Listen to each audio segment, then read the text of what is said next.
Hello, dear students. Welcome back to your English grammar class. In today's class, we are going to start with simple past tense. So, bachcho, let's read the following sentences.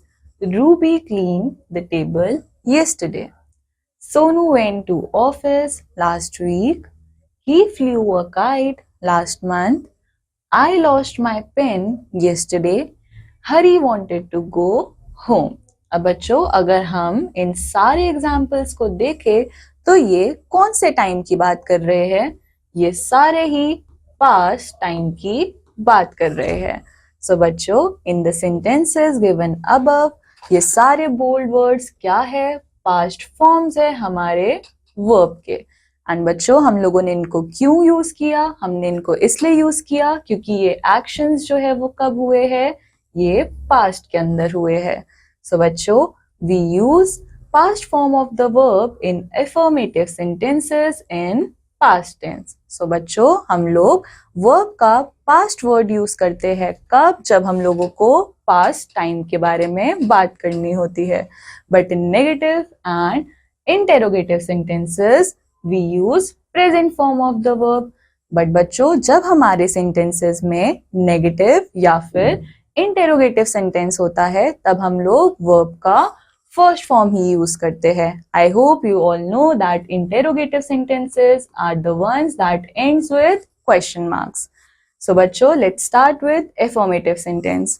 We use past form of the verb with all the persons. तो बच्चों हम लोग verb का past form सारे persons के साथ use करते हैं.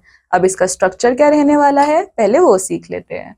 सो subject plus past form of the verb and verb का भी बच्चों कौन सा form? Second form of the verb.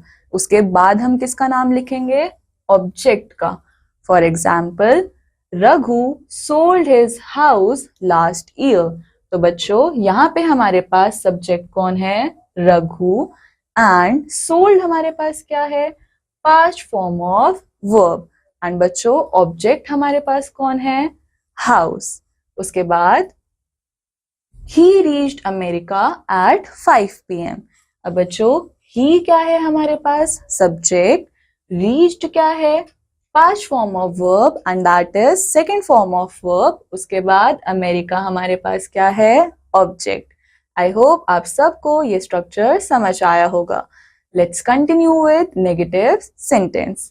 We use did not and present form of the verb. So बच्चों नेगेटिव सेंटेंस में हम लोग क्या यूज करते हैं? हम did not यूज करते हैं एंड verb का कौन सा फॉर्म? Present form. सो बच्चों इसका स्ट्रक्चर क्या रहने वाला है?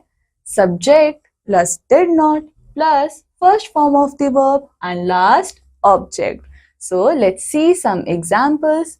I did not buy a house. अब बच्चों यहाँ पे I क्या है? सब्जेक्ट. उसके बाद हम लोगों ने क्या एड ऑन किया है? did not. एंड by हमारे पास क्या है? First form of verb. उसके बाद in the last we have added house that is object. Now let's start with question sentences. We use did in question. So बच्चों हम लोग क्वेश्चन सेंटेंसेस के लिए क्या यूज करते हैं? हम लोग did यूज करते हैं. इन yes or no question did is used in the beginning of the sentences. अब बच्चों जब भी हमारे पास इंटेरोगेटिव सेंटेंस आएगा इन दैट केस हम लोग did का यूज करने वाले हैं सेंटेंस की बिगिनिंग में ही. सो हम लोग इसका स्ट्रक्चर भी एक बार देख लेते हैं. Structure did plus subject plus present form of the verb and in the last we will add object. तो बच्चों इसका एक बार एग्जाम्पल देखते हैं.